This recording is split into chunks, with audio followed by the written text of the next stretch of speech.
ಎಲ್ಲೋ ಒಂದ್ ಕಡೆ ರೈತರ ಮೇಲೆ ಅಡಕೆ ಬೆಳೆಗಾರರ ಮೇಲೆ ಗದಾಪ್ರಹಾರ ಮಾಡುವಂತ ಪ್ರಯತ್ನ ಅಥವಾ ಷಡ್ಯಂತ್ರ ನಡೆದಿದೆಯಾ ಅನ್ನೋ ಗುಮಾನಿ ರೈತರಿಗೆ ತೊಂದರೆ ಆಗ್ತಕ್ಕಂಥ ಅಡಕೆ ಬೆಳೆಗಾರರಿಗೆ ತೊಂದರೆ ಆಗ್ತಕ್ಕಂಥ ಯಾವುದೇ ನಿರ್ಧಾರವನ್ನ ರಾಜ್ಯ ಸರ್ಕಾರದ ಸಂದರ್ಭದಲ್ಲಿ ಮಾಡಬಾರದು ಅಂತ ಹೇಳಿ ಗುಟ್ಕಾ ನಿಷೇಧ ವಿಚಾರವಾಗಿ ಬಿಜೆಪಿ ರಾಜ್ಯಾಧ್ಯಕ್ಷ ಬಿವೈ ವಿಜೇಂದ್ರ ರಾಜ್ಯ ಸರ್ಕಾರದ ವಿರುದ್ಧ ಆಕ್ರೋಶ ವ್ಯಕ್ತಪಡಿಸಿದ್ದಾರೆ.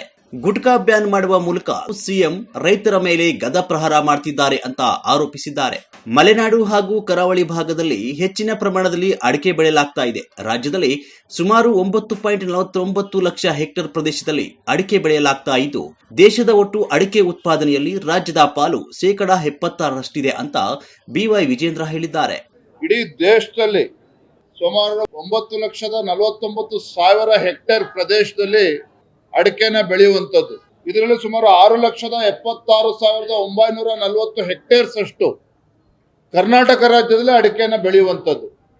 ಅಂದ್ರೆ 76% ಅಷ್ಟು ಅಡಿಕೆ ಇಡೀ ದೇಶದಲ್ಲಿ ಯಾವ ರಾಜ್ಯದಲ್ಲಿ ಬೆಳೀತಾರೆ ಅಂತ ಹೇಳಿ ನಮ್ಮ ರಾಜ್ಯದಲ್ಲಿ ಕರ್ನಾಟಕ ರಾಜ್ಯದಲ್ಲಿ ಬೆಳೆಯುವಂಥದ್ದು. ಗುಟ್ಕಾ ನಿಷೇಧದಿಂದ ಅಡಿಕೆ ರೈತರಿಗೆ ತೊಂದರೆಯಾಗುವ ಸಾಧ್ಯತೆ ಇರೋದ್ರಿಂದ ನಿಷೇಧ ಮಾಡದಂತೆ ಸರ್ಕಾರಕ್ಕೆ ಮನವಿ ಮಾಡ್ತೇವೆ ಅಂತ ಹೇಳಿದ್ದಾರೆ. ಸೋಮವಾರ ಹಾಗೂ ಮಂಗಳವಾರ ಮುಖ್ಯಮಂತ್ರಿಗಳನ್ನು ಭೇಟಿ ಮಾಡಿ ಈ ಕುರಿತು ಮನವಿ ಸಲ್ಲಿಸುವುದಾಗಿ ತಿಳಿಸಿದ್ದಾರೆ. ರೈತರಿಗೆ ತೊಂದರೆಯಾಗುವ ಯಾವುದೇ ನಿರ್ಧಾರವನ್ನು ರಾಜ್ಯ ಸರ್ಕಾರ ಕೈಗೊಳ್ಳಬಾರದು ಅಂತ ಆಗ್ರಹಿಸಿದ್ದಾರೆ. ರಾಜ್ಯದ ಮುಖ್ಯಮಂತ್ರಿಗಳು ಎಲ್ಲೋ ಒಂದ್ ಕಡೆ ರೈತರ ಮೇಲೆ ಅಡಕೆ ಬೆಳೆಗಾರರ ಮೇಲೆ ಗದಾಪ್ರಹಾರ ಮಾಡುವಂತ ಪ್ರಯತ್ನ ಅಥವಾ ಷಡ್ಯಂತ್ರ ನಡೆದಿದೆಯಾ ಅನ್ನುವ ಗುಮಾನಿ ರಾಜ್ಯದ ಅಡಕೆ ಬೆಳೆಗಾರರಲ್ಲಿ ಇವತ್ತು ಮೂಡಿರುವಂತದ್ದು. ತಮಗೆ ತಿಳಿದಿದೆ, ಇವತ್ತು ಮಲೆನಾಡು, ನಮ್ಮ ಶಿವಮೊಗ್ಗ ಜಿಲ್ಲೆ ಇರ್ಬೋದು, ಕರಾವಳಿ ಭಾಗದಲ್ಲಿ ಮತ್ತು ರಾಜ್ಯದ ವಿವಿಧ ಜಿಲ್ಲೆಗಳಲ್ಲಿ ಅತಿ ಹೆಚ್ಚು ಅಡಿಕೆನ ಬೆಳೀತಕ್ಕಂಥದ್ದು. ತಮಗೆ ಗೊತ್ತಿರಲಿ, ಇವತ್ತೇನೋ GST 600 ಕೋಟಿ ರೂಪಾಯಿಗಳು GST ಇವತ್ತೇನೋ ಹೋಗ್ತದೆ. ಅದರಲ್ಲಿ 450 ಕೋಟಿಗೂ ಹೆಚ್ಚು GST ಕರ್ನಾಟಕ ರಾಜ್ಯದಿಂದನೇ ಹೋಗುವಂಥದ್ದು. ಇಷ್ಟೆಲ್ಲ ಮಾಹಿತಿ ರಾಜ್ಯ ಸರ್ಕಾರಕ್ಕೆ ಇದ್ರೂ ಸಹ ಇವತ್ತು ಗುಟ್ಕಾ ನಿಷೇಧ ಮಾಡ್ತೇವೆ ಅಂತೇಳಿ ಬಿಡುವಂತ ಕೆಲಸ ಎಲ್ಲೋ ಒಂದ್ ಕಡೆ ಸರ್ಕಾರದ ಕಡೆಯಿಂದನೇ ಆಗಿರುವಂಥದ್ದು.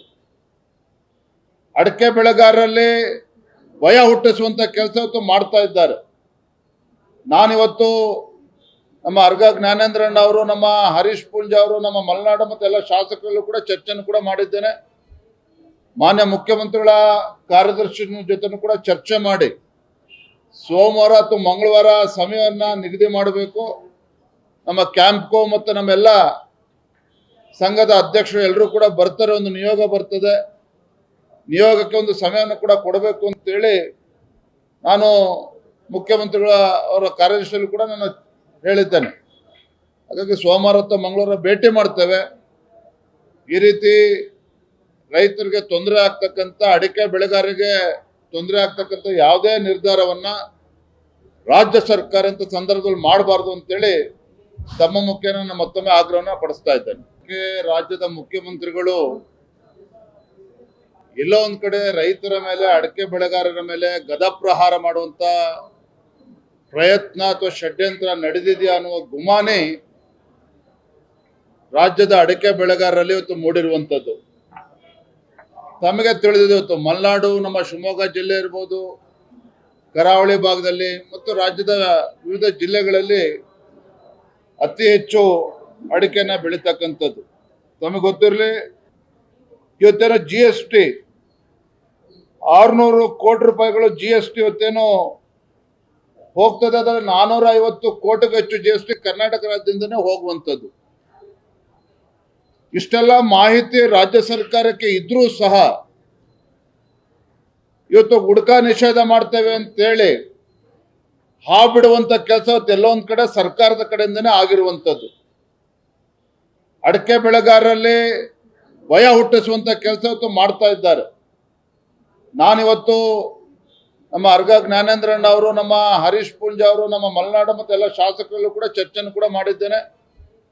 ಮಾನ್ಯ ಮುಖ್ಯಮಂತ್ರಿಗಳ ಕಾರ್ಯದರ್ಶಿ ಜೊತೆ ಕೂಡ ಚರ್ಚೆ ಮಾಡಿ ಸೋಮವಾರ ಅಥವಾ ಮಂಗಳವಾರ ಸಮಯವನ್ನ ನಿಗದಿ ಮಾಡಬೇಕು.